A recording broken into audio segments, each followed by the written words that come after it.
Le projet Finistère Smart Connect du SDEF, c'est d'abord un projet qui prend appui sur notre compétence exploitation-maintenance de l'éclairage public.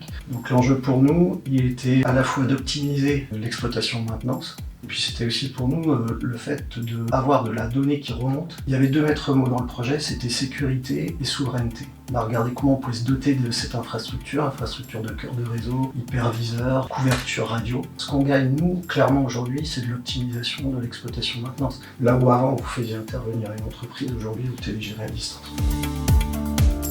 Aujourd'hui, on est un syndicat qui exploitons l'éclairage public pour 225 communes, ce qui représente 96 500 points lumineux et 4 500 armoires de commande. Le syndicat a engagé depuis un an des gros travaux de rénovation des luminaires, donc un passage en LED sur le département. On en profite de passer aussi à des horloges connectées. Sur 2024 et 2025, c'est 30 millions d'euros d'investissement par an en éclairage public au niveau du syndicat. La télégestion, pour nous, on gagne une facilité d'exploitation, c'est-à-dire qu'on peut modifier les horaires à distance. C'est nous, le syndicat, qui le faisons, ce n'est plus les prestataires. Une réactivité importante aussi pour les élus qui nous demandent une modification d'horaire avec des retours d'informations. On connaît aussi les consommations sur nos armoires, ce qui veut dire qu'à terme, on pourra créer des alarmes, c'est-à-dire on a un problème de consommation, on aura une alarme directement dans nos logiciels d'exploitation. Tous ces réglages ont été affinés, ce qui permet évidemment de faire des économies d'énergie.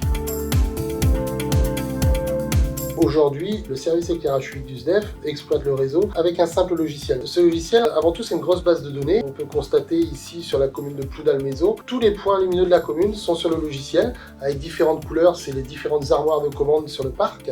Chaque point lumineux est référencé, géoréférencé, on sait exactement là où il se trouve. En cliquant sur chaque point lumineux, on a le type de matériel, la puissance, le type de luminaire. Le logiciel permet de déclarer des pannes, tout ça est tracé et reste dans le logiciel. Vous avez différents régimes sur le nombre de jours de l'année. Tous ces régimes sont rentrés dans le logiciel Muse et simplement on lance le programme sur l'horloge directement par le logiciel. Et les élus vont disposer d'une application sur leur smartphone qui va leur permettre d'aller au niveau de l'armoire de commande et de forcer ou d'éteindre, mais surtout de forcer l'éclairage public.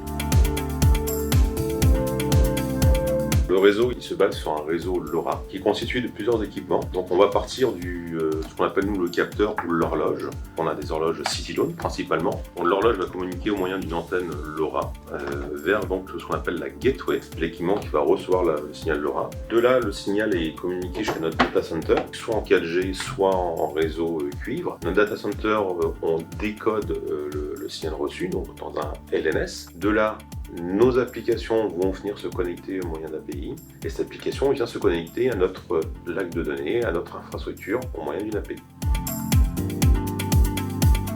Donc on a une plateforme unique d'accès avec un serveur SSO. L'utilisateur va avoir accès à l'ensemble des services auxquels il a droit. Donc en tant qu'administrateur, j'ai l'ensemble des services, un volet administration, puis un volet utilisateur et métier. Donc sur la partie éclairage public, cet outil va principalement nous aider et nous permettre de s'assurer que la donnée transite bien. Donc on sélectionne une armoire et là on va avoir accès à différents états. Donc on va pouvoir vérifier que le calendrier a bien été communiqué au niveau de l'horloge.